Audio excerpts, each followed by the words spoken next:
Good morning students, welcome to unit 2 of lecture 1 BCT building construction technology. आज हमारा जो नया चैप्टर है उसका नाम है machinery construction.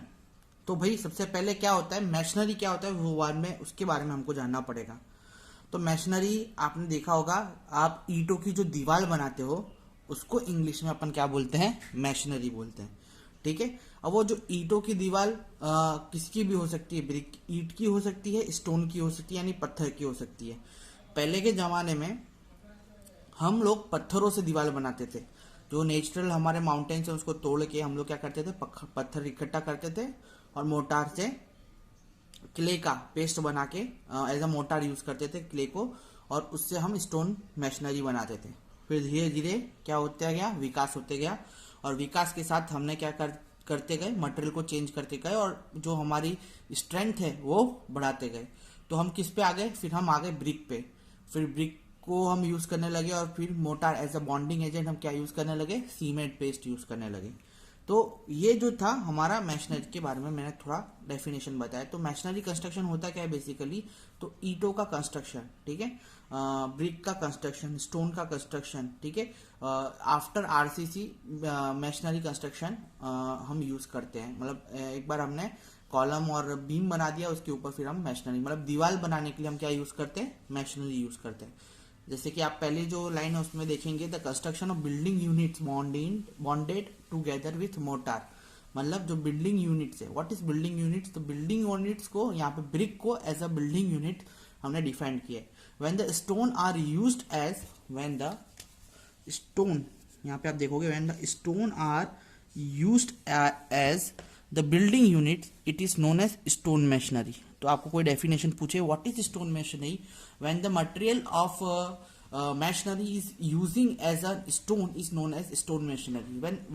When stone is used as a building unit, then it is known as stone machinery. Second जो हमारा थर्ड पॉइंट है इसके अंदर, what is brick machinery. तो brick machinery is the when brick are used as building units. Understand? When brick are is using as building units, then it is known as brick machinery. Okay? अब इसके साथ है ना, ये दो जो machinery थी वो बहुत इंपॉर्टेंट थी, क्योंकि अभी भी हम stone masonry as a heritage दिखाने के लिए यूज करते हैं कई पे जगह पे। और भी मैशनरीज होती है जैसे composite machinery. What is meaning of composite, composite का मतलब क्या होता है। अब कंपोजिट का मतलब क्या होता है कि भाई मटेरियल को मिक्स करके बनाना, कंपोजिट मैशनरी। यानी व्हाट इज कंपोजिट मैशनरी, तो कंपोजिट मैशनरी क्या होती है कि भाई वेरियस मटेरियल, जैसे कि मैं अकेले ब्रिक यूज नहीं कर रहा हूँ, ब्रिक के साथ मैं कंक्रीट हॉलो ब्लॉक्स यूज कर रहा हूँ या स्टोन यूज कर रहा हूँ, तो वो क्या हो गया, कंपोजिट मटेरियल है। मतलब कोई भी दो चीज का difference in variation in material आप बोल सकते हैं, उसको अपन क्या बोल सकते हैं, कंपोजिट बोल सकते हैं। क्लियर है। तो इसलिए उसका नाम हमने दे दिया कंपोजिट। यानी आप सिर्फ ब्रिक से ही नहीं बनाएंगे अपनी मैशनरी, आप स्टोन और ब्रिक साथ में बनाएंगे तो वो क्या हो गया आपका कंपोजिट मैशनरी। या ब्रिक के अंदर आप रेनफोर्समेंट डाल रहे हैं, ठीक है, तो भी वो हो गया आपका कंपोजिट मैशनरी। क्लियर है। अब ठीक है, अब reinforcement bar is used in brick masonry, it is known as reinforcement brick masonry. अगर रेनफोर्समेंट बार यूज कर रहे हो आप, ठीक है, स्ट्रेंथ गेन करने के लिए या कोई बड़ा काम है, तो आप क्या यूज करते हो, रेनफोर्समेंट यूज करते हो। ठीक है, क्योंकि आपको ब्रिक की यूनिट से क्या कॉम्प्रेसिव स्ट्रेंथ अच्छी मिलेगी, पर टेंसल स्ट्रेंथ अगेन उसके अंदर इतनी होती है नहीं। तो अगर आपको कहीं पे टेंसल स्ट्रेंथ की जरूरत है तो आप कौन सी मैशनरी यूज करोगे, रेनफोर्स्ड ब्रिक मैशनरी। अभी आपने ये एक बहुत कॉमन मैशनरी चल रही है, इसके ऊपर बहुत सारी खोज भी चल रही है, कन्फाइंड मैशनरी करके। कन्फाइंड मैशनरी आप जाके गूगल पे देखोगे ना, तो आज बहुत बड़ा और अच्छा टॉपिक है। आप पूरे अपना विश्वकर्मा जो बना है ना, वो पूरे कन्फाइंड मैशनरी पे बनाया है, और अपना जो आईआईटी जो बना है वो भी हम कन्फाइंड मैशनरी पे बना रहे। तो उसमें अपन पहले क्या करते हैं कि हर बार अपन पहले क्या कंस्ट्रक्ट करते हैं कि बीम एंड स्लैब कंस्ट्रक्ट करते हैं। पर ये कन्फाइंड मैशनरी का क्या मेथड होता है कि सबसे पहले हम लोग वॉल तैयार करते हैं, और फिर वॉल के बाद हम उसके कॉलम की जगह छोड़ देते हैं, और फिर वहां पे हम कॉलम कंस्ट्रक्ट करते हैं और कंक्रीटिंग करते हैं कॉलम की। तो ये बहुत अच्छा कॉन्सेप्ट ये इन लोगों ने निकाला है फॉर गेनिंग द स्ट्रेंथ। और एक्चुअली इन लोगों ने ये कॉन्सेप्ट कन्फाइंड मशीनरी का इसलिए निकाला था क्योंकि इनको अर्थक्वेक रेजिस्टेंस बिल्डिंग चाहिए थी, और कन्फाइंड मशीनरी उन्होंने देखा है कि अर्थक्वेक रेजिस्टेंस बिल्डिंग में अच्छा काम करता है। तो इसके बारे में आप थोड़ा पढ़ना तो आपको मिलेगा कि नया ताज़ा ताज़ा टॉपिक है। ठीक है, आगे आपको आपने जो बीही के प्रोजेक्ट के लिए भी ये काम आ सकता है। क्लियर है। अब what is machinery wall is divided into 3 parts. अब जो हमारा मैशनरी वॉल है वो 3 पार्ट के अंदर डिवाइडेड है। सबसे पहला जो पार्ट है उसका लोड बेयरिंग वॉल। ठीक है ना। लोड बेयरिंग वॉल क्या होता है? तो भाई लोड बेयरिंग वॉल यानी मैं अपनी मैशनरी किसके बीच में कंस्ट्रक्ट कर रहा हूँ? फ्लोर एंड स्लैब के बीच में। फर्स्ट फ्लोर के मेरा जैसे मैं एक फ्लोर बनाता हूँ, मेरा जो ब्रिक मैशनरी है ये समझो ये है स्लैब और ये है मेरा फ्लोर, और इसके ऊपर मैं ब्रिक की मैशनरी बनाता हूं। ठीक है, अब ये क्या कर रहा है? लोड को ब्रिक क्या कर रहा है? लोड को ट्रांसफर कर रहा है। ठीक है, लोड को कहां पे ट्रांसफर कर रहा है? नीचे ट्रांसफर कर रहा है, हमारे फ्लोर के यहां पे ट्रांसफर कर रहा है। क्लियर है? ऐसी आप बहुत सारी मशीनरी इमेजिन कर लो, है ना। तो ये कहां पे ट्रांसफर कर रहा है? लोड को नीचे ट्रांसफर कर रहा है। तो लोड बेयरिंग यानी जो हमारी मशीनरी वो क्या सेंड कर रही है? लोड सेंड कर रही है। तो that is load bearing machinery. Clear है। नॉन लोड बेयरिंग के मशीनरी क्या होती है? तो हम जो कंस्ट्रक्शन वॉल हम जो वॉल बनाते हैं जैसे कंपाउंड वॉल हो गई, ठीक है, पैरापेट वॉल हो गई, जो कोई भी तरीके की लोड कंस्ट्रक्ट नहीं कर रही है, that is non bearing walls. और रिटेनिंग वॉल्स क्या होंगी? रिटेनिंग वॉल्स हम जैसे कि आपने देखा होगा कि जब हम एक्सकवेशन करते हैं तो एक वॉल तैयार कर सकते हैं हम लोग, या शीट जैसे कि मैंने आपको आगे पढ़ा है पाइल शीट्स भी लगाते हैं, वहां पे हम ना ब्रिक की मैशनरी भी तैयार करते हैं। जैसे क्या है कि हमारा जो सॉइल एक्सकेवेट किया हुआ है जहां से, और जहां से एक्सकेवेट नहीं हुआ है तो वो जैसे कि यहाँ से आप समझिए मैंने ये एक्सकेवेशन करा हुआ है अपनी साइट के लिए। ठीक है, तो यहाँ पे मैं मैशनरी की वॉल कंटेट कर दूंगा। ठीक है, तो ये क्या होगा? ये मिट्टी को यहाँ पे नहीं आने देगा। सेकेंड चीज, हम ये जो रिटेनिंग वॉल वाली मैशनरी कहाँ पे यूज करते हैं? रिटेनिंग वॉल वाली मशीनरी हम वहाँ पे भी यूज करते हैं, जैसे कि हमारा स्टोन अर्थरन डैम हो गया। ठीक है, जहाँ पे हम स्टोन से अपना डैम का छोटा डैम बना रहे हैं, तो वहाँ पे भी हम स्टोन मशीनरी रिटेनिंग वॉल, मतलब रिटेनिंग का मतलब क्या होता है कि रिटेन करना। अब जैसे कि यहाँ से पानी जा रहा है, यहाँ पे मैंने वॉल बना दी, तो वो क्या कर रहा है? रिटेन कर रहा है पानी को, इस साइड नहीं जाने के लिए रोक रहा है। ठीक है, तो रिटेनिंग का मतलब रोकना होता है। तो हमारा अगर पर्पस किसी चीज को रोकना है तो वो हमारी क्या हो गई? रिटेनिंग वॉल हो गई। क्लियर है। अब मैं आपको बताता हूँ कि कुछ टेक्निकल टर्म्स हैं जो हमारे जीटीयू में पूछी गई हैं।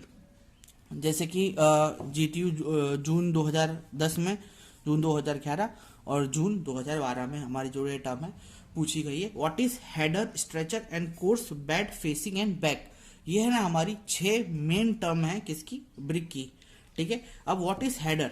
तो आप ये जरा वाला जो भाग देख सकते होंगे अपनी स्क्रीन पे, this is known as header. तो ब्रिक का ये जो पार्ट है उसको अपन क्या बोलते हैं? हेडर बोलते हैं। ठीक है, व्हाट इज स्ट्रेचर? तो स्ट्रेचर अगर यहाँ पे आप देखेंगे तो ब्रिक का ये वाला जो पार्ट है, सरफेस है, उसको हम क्या बोलते हैं? इसको हम बोलते हैं स्ट्रेचर बोलते हैं। ठीक है, और ऊपर का जो भाग है उसको हम क्या बोलते हैं? बेड बोलते हैं। क्लियर है, याद रहेगा, हेडर, स्ट्रेचर एंड बेड। अब ऊपर का जो भाग है, अगर यहाँ पे आपने किसी चीज की मार्केटिंग करी या जगह दे रहे हो, वो जगह काय के लिए देते हैं हम लोग? हम जगह बॉन्डिंग के लिए देते हैं, उसको हम क्या बोलते हैं? फ्रॉक बोलते हैं। क्लियर है। अगर यहाँ पे आप कोई जगह प्रोवाइड करते हो इस तरीके से,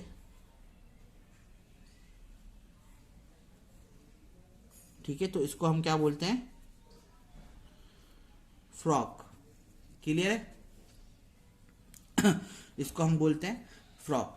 ठीक है, अब जो लोड, हाँ इससे पहले मैं एक पॉइंट मेरा बताना रह गया। जो हमारी लोड बेयरिंग्स वॉल्स होती हैं जो कंटिन्यू फाउंडेशन से करती है लोड कैरी, मतलब सुपर इम्पोज लोड कैरी करती हैं ऑन उसके अपने खुद वॉल के थिकनेस के साथ। तो उसकी जो वॉल की थिकनेस होती है ना, वो 20 सेंटीमीटर, 30 सेंटीमीटर, 40 सेंटीमीटर जितनी होती है। जैसे कि अब मैं आपको बताता हूँ कि 20 सेंटीमीटर की अगर आप वॉल बना रहे हो तो वो जो वॉल है 1 ब्रिक वॉल है।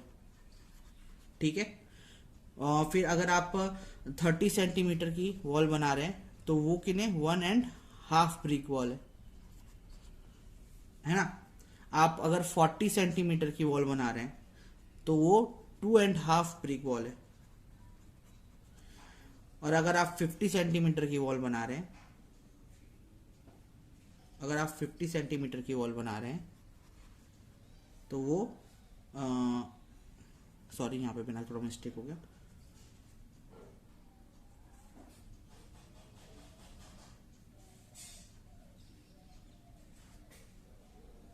ये 40 सेंटीमीटर की अगर तुम वॉल बना रहे हो तो वो 2 ब्रिक वॉल है। 50 सेंटीमीटर की 2.5 ब्रिक वॉल है, ठीक है। एंड 60 सेंटीमीटर की आपकी 3 ब्रिक वॉल होती है, ठीक है। और पैराफेट वॉल्स जो होती हैं वो तो आपको पता है 1/2 सेंटीमीटर यानी 10 सेंटीमीटर की जो वॉल्स होती हैं, ये सॉरी ऊपर लिख देता हूँ मैं, 10 सेंटीमीटर की जो वॉल्स होती हैं वो होती हैं हाफ ब्रिक वॉल। ये जो ब्रिक वॉल है, अगर जो आप यहाँ पे देख रहे हैं, ये हम ज़्यादातर पैरापेट वॉल में यूज़ करते हैं, ठीक है। As a parapet wall use करते हैं। पैरापेट वॉल किसको बोलते हैं? तो पैरापेट वॉल जैसे कि आपने देखा होगा कि आपके छत पे हम क्या बोलते हैं, जो बाउंड्री बनाते हैं उसको हम पैरापेट वॉल बोलते हैं, ठीक है। या तो आपने देखा होगा कि आपके कंपाउंड वॉल, उस वहाँ पे भी आप ये यूज़ करते हो। कंपाउंड यानी आपका जो बाउंड्री आपको डिफाइन करनी है कि यहाँ से यहाँ तक हमारी बाउंड्री है, उसके बाद आपका ग्राउंड आएगा, उसके बाद आपका घर आएगा। तो जो आपकी बाउंड्री डिसाइड करता है दैट इज कंपाउंड वॉल, ठीक है ना। और पैरापेट वॉल यानी आपकी जो टेरेस पे बनाते हैं wall, that is parapet wall, ठीक है। जो कि सिर्फ प्रोटेक्शन के लिए बनाते हैं कि हाँ कोई भी बच्चा या कोई भी तरीके की कैजुअलिटीज ना हो जाए, है ना। क्लियर? तो ये हमारा था इसके बारे में। ये आपको क्या, इसलिए मैंने आपको बताया कि हमको पता अंदाजा होना चाहिए कि कितने ब्रिक की जो वॉल है कितने सेंटीमीटर रहेगी। जैसे एक ब्रिक की वॉल है तो 20 सेंटीमीटर रहेगी, 30 सेंटीमीटर 1.5 ब्रिक की वॉल रहेगी। तो ये क्या हमको पता होना चाहिए, है ना। तो ये था। हाँ, तो अभी मैं यहाँ पे था व्हाट इज हेडर। तो हेडर के बारे में मैंने बता दिया। तो ये जो सरफेस होता है हमारा ब्रिक का, उसको हम क्या बोलते हैं? हेडर बोलते हैं, ठीक है। ये जो सरफेस होता है वो हमारा परपेंडिकुलर रखा जाता है, ठीक है। इस तरीके से परपेंडिकुलर ब्रिक का रखा हुआ जाएगा, तो ये हमको यहाँ से जो सीन दिखेगा दैट इज हेडर, ठीक है। और इस तरीके से अगर वॉल रखी जाएगी तो ये हमारा स्ट्रक्चर है ना। क्लियर? फिर आता है हमारा कोर्स। What is course? तो जिस जैसे मैं यहाँ पे ब्रिक्स रखता जा रहा हूँ, ठीक है, तो ये जो मेरा मीडियम हो गया, ये मेरा क्या हो गया? कोर्स हो गया, ठीक है। अब मैं यहाँ पे हेडर्स के हिसाब से ब्रिक्स रख रहा हूँ, ऐसे ऐसे ब्रिक्स रख रहा हूँ, ठीक है। दो लेयर में ब्रिक्स जाती है ना, एक ऐसे लेयर में ब्रिक्स भी जाती है और एक ऐसे लेयर में ब्रिक जाती है। तो मैं ऐसे लेयर में अगर ब्रिक्स रख रहा हूँ, ठीक है, ऐसे लेयर में या इस लेयर में मैं ब्रिक्स रख रहा हूँ, तो ये मेरा क्या हो गया? हेडर कोर्स हो गया, ठीक है। अगर मैं इस लेयर में ब्रिक्स रख रहा हूँ तो इसका अच्छी तरीके से इमेज भी मैं आपको दिखाऊंगा, तो वो हमारा क्या हो गया? स्ट्रेचर कोर्स हो गया। क्लियर है? फेसिंग। तो फेसिंग क्या होता है? जैसे कि जो मेरी दीवार है जिसको फेस कर रही है, जैसे कि ये मेरी दीवार है तो वो हेडर को फेस कर रही है या स्ट्रेचर को फेस कर रही है या हेडर स्ट्रेचर को फेस कर रही है, दैट इज फेसिंग, ठीक है। फेसिंग यानी जो मुझे दिख रहा है वॉल पे, जो वॉल मुझे दिख रही है दैट इज फेसिंग, मैं जिसको इसको फेस कर रहा हूँ दैट इज फेसिंग। क्लियर? फिर बैक यानी हमारे पीछे का भाग, वो उसको अपन क्या बोलते हैं? बैक। ये हमारी दीवार है, इसके पीछे का भाग को बैकिंग बोलते हैं, इसको सामने के भाग को क्या बोलते हैं?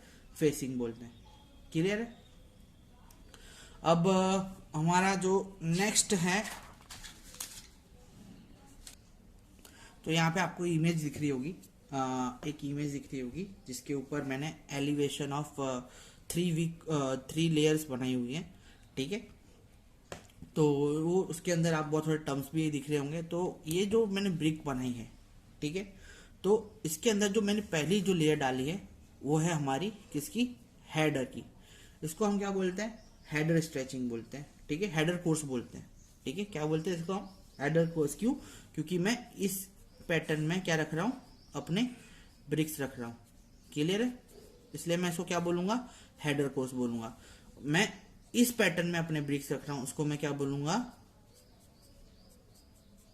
स्ट्रेचर कोर्स बोलूंगा। बीच में जगह क्यों है, तो भाई इसके अंदर बीच में हमने क्या भरा है, मोटार भरा है, इसलिए यहाँ पे जगह है। ठीक है, मोटार भरने की जगह पे हम इसको अपन क्या बोलते हैं, परपेंट। क्या बोलते हैं इसको, परपेंट। परपेंट क्या होता है, एक वर्टिकल जॉइंट होता है जो कि फेस करता है वॉल को। ठीक है, विच directly over the vertical joint in alternative course. ठीक है, वर्टिकल जॉइंट होता है, उसको अपन क्या बोलते हैं, परपेंट बोलते हैं। क्लियर है। स्ट्रेचर मैंने आपको बता दिया किसको स्ट्रेचर बोलते हैं और किसको हेडर बोलते हैं। रैकिंग बैक, यानी रैकिंग बैक बोले तो हेडर का जो अगर हेडर के वहां पे अपनी जो बैक है वो खत्म हो रहा है, दैट इज रैकिंग बैक। ठीक है, ये सारी जो चीज है। अब और रैकिंग बैक की अगर मैं अच्छी तरीके से डेफिनेशन आपको बताऊं, the process of stopping the unfinished end of a wall in stepped fashion, मतलब स्टेप फैशन के ऊपर मैंने जैसे कि अनफिनिश को, इसको मैंने एक लेयर के अंदर नहीं रखा, ये इस तरीके से स्टेप पैटर्न के अंदर मैंने ये जो वॉल है उसको खत्म करा है, तो उसको मैं क्या बोलूंगा, रैकिंग बैक बोलूंगा। ठीक है ना। आप कन्फाइंड मैशनरी की वॉल देखोगे तो उसकी जो एंड रहते हैं वो रैकिंग बैक के रहते हैं। ठीक है, अब ये था हमारा ब्रिक के बारे में थोड़ा जो मैशनरी के बारे में, उसके एलिवेशन के बारे में मैंने आपको बता दिया सिंपल सा।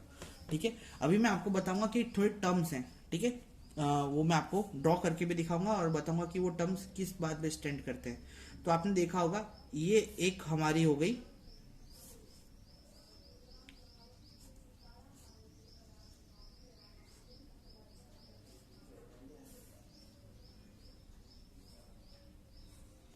ये मेरी क्या हो गई, फुल ब्रिक।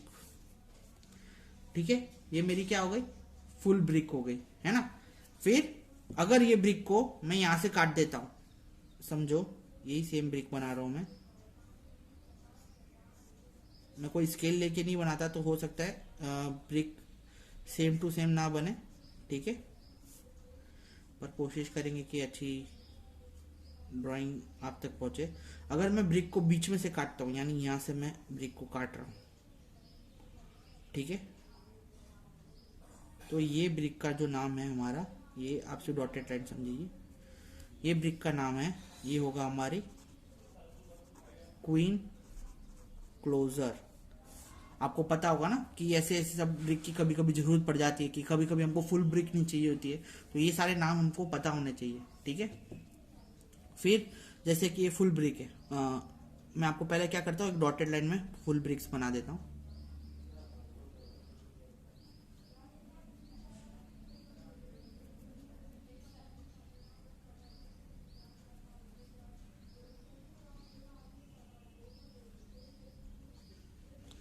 अब ये ब्रिक है, ठीक है, ये जो ब्रिक है हमारी यहाँ पे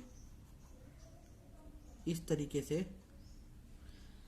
अगर मुझे ब्रिक मिलती है क्वार्टरली, ठीक है, क्वार्टरली मुझे ये ब्रिक यहाँ पे मिलती है,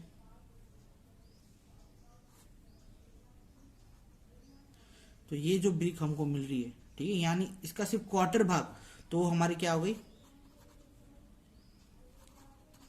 क्वार्टर क्वीन क्लोजर। सुन में वो हमारी क्या हो गई, क्वार्टर क्वीन क्लोजर हो गई, है ना। फिर किंग क्लोजर किसको बोलेंगे, तो ये हमारी फुल ब्रिक है, वापस से फुल ब्रिक डॉट में बनाऊंगा मैं।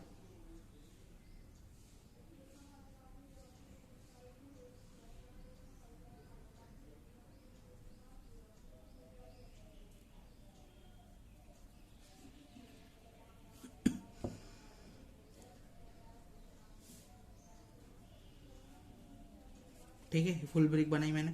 अब किंग क्लोजर के अंदर क्या होगा कि भाई किंग क्लोजर है हमारा, तो मैं ब्रिक को ना यहां से काटूंगा,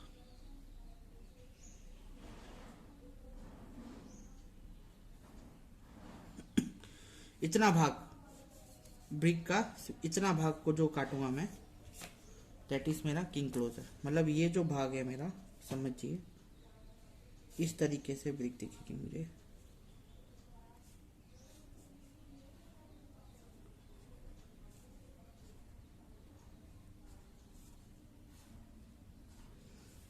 ठीक है। ये जो भाग है मेरा वो कट जाएगा। मतलब ये जो आगे का जो कोना वाला भाग है वो काट दूंगा, तो ये मेरा क्या हो जाएगा, किंग क्लोजर, है ना। ये मेरा किंग क्लोजर हो जाएगा। फिर मिडराइट क्लोजर किसको बोलते हैं, मिडराइट क्लोजर भी दिखा देते हैं आपको। तो ये मेरी वापस से मैं कस्ट कर रहा हूँ ब्रिक, ठीक है।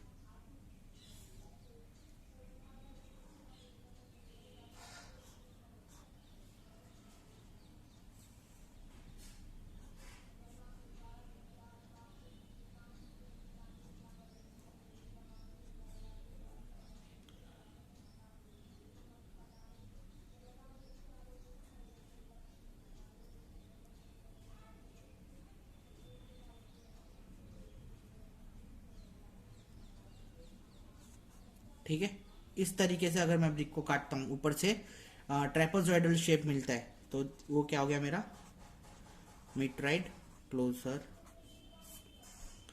है ना। फिर बिलेव्ड क्लोजर किसको बोलेंगे, तो ऊपर से मुझे इस तरीके का शेप मिलेगा। मतलब आप ऊपर से याद रखिए, ठीक है, ऊपर से आपको किस तरीके का शेप मिल रहा है, इस तरीके का शेप मिल रहा है आपको ऊपर से।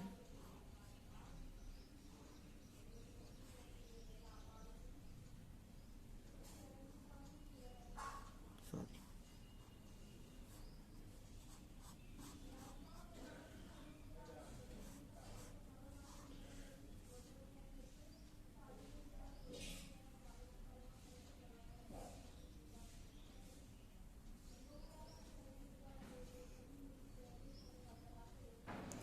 मतलब मैंने जो ब्रिक है उसको इस तरीके से काट दिया, यहाँ से काट दिया, ठीक है। इस तरीके से मैंने जो ब्रिक को काट दिया, तो वो मेरा क्या बन जाएगा, बी लेफ्ट क्लोजर बन जाएगा। क्लियर है।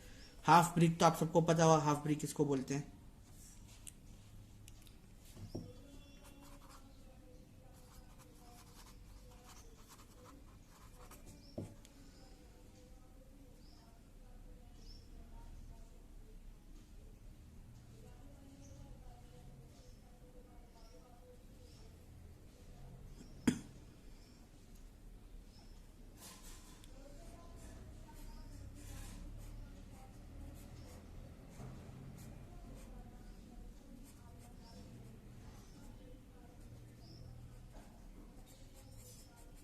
ब्रिक को काट दिया, ये अपनी क्या बन गई, हाफ ब्रिक बन गई।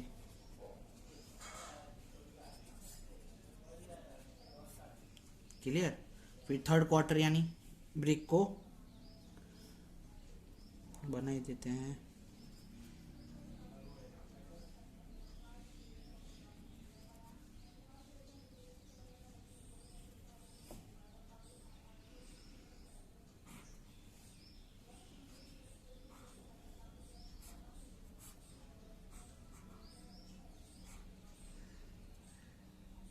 सॉरी, ये हाफ हो गई। ये यहाँ से कटिंग कर रहे हैं ना आप ब्रिक को, तो ये आपकी कौन सी हो गई ब्रिक, इतना भाग बचता है सिर्फ आगे का, तो ये आपकी कौन सी हो गई, three quarter brick. Believed bat यानी ऐसे ही होती है, ठीक है, सेम होती है। बस क्या रहता है, ये एकदम कोने से कटी है ना, वो कोने से नहीं कटती, वो बीच से कटती है, जैसे कि दिखाता हूँ।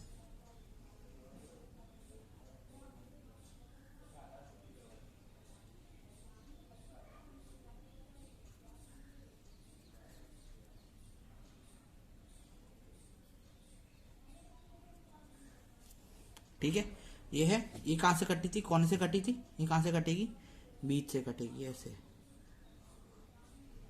है ना, ये ऐसे कटेगी, ऐसे।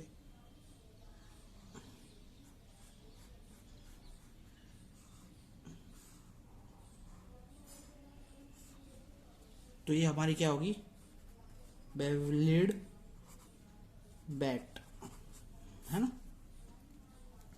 तो आज है ना हमारा सेशन हम यहीं तक ही रखते हैं। आज हमने ब्रिक के बार के कंपोनेंट्स पढ़े, किसको बेड बोलते हैं, किसको क्लोजर बोलते हैं। क्लोजर के बारे में मैंने शायद आपको नहीं बताया। The portion of brick cut in such a manner that it's one long face remain uncut, मतलब इसका एक लॉन्ग फेस है ना वो अनकट रहेगा, उसको अपन क्या बोलते हैं, क्लोजर बोलते हैं। समझ में है ना। बेड के बारे में बताया कि बेड किसको बोलते हैं, जो पोर्शन होता है हमारा ब्रिक का जिसके ऊपर हम एक के ऊपर एक ब्रिक रखेंगे उसको अपन क्या बोलते हैं, बेड बोलते हैं। ठीक है ना, ऊपर के भाग को हम बेड बोलते हैं।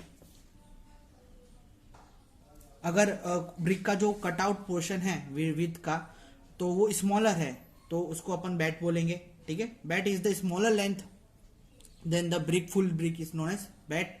ठीक है, वो बैट होता है, BAT जैसे बैट लिखा है मैंने यहाँ पे।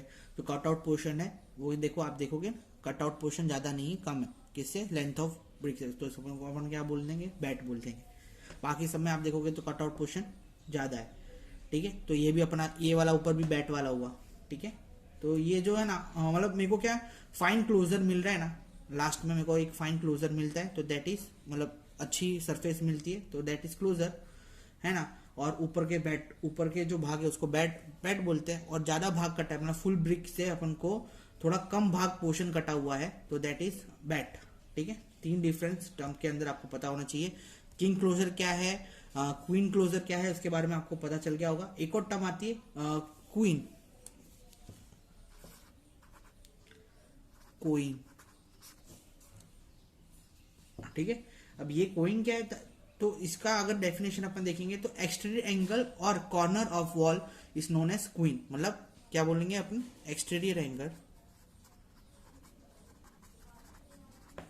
एंड कॉर्नर ऑफ वॉल किससे डिनोट होती है, क्वीन से, यानी कॉर्नर ऑफ द वॉल। तो ये क्या हुआ अपना, जो कॉर्नर हुआ है वो अपना क्या हुआ, क्वीन। ठीक है, अब ये हेडर है, मतलब जो and corner of the wall है क्या है, हेडर है, तो ये हमारा हुआ क्वीन हेडर, है ना। और ये है तो हमारे क्या हुआ, कोइन स्ट्रेचर, इस तरीके से, है ना।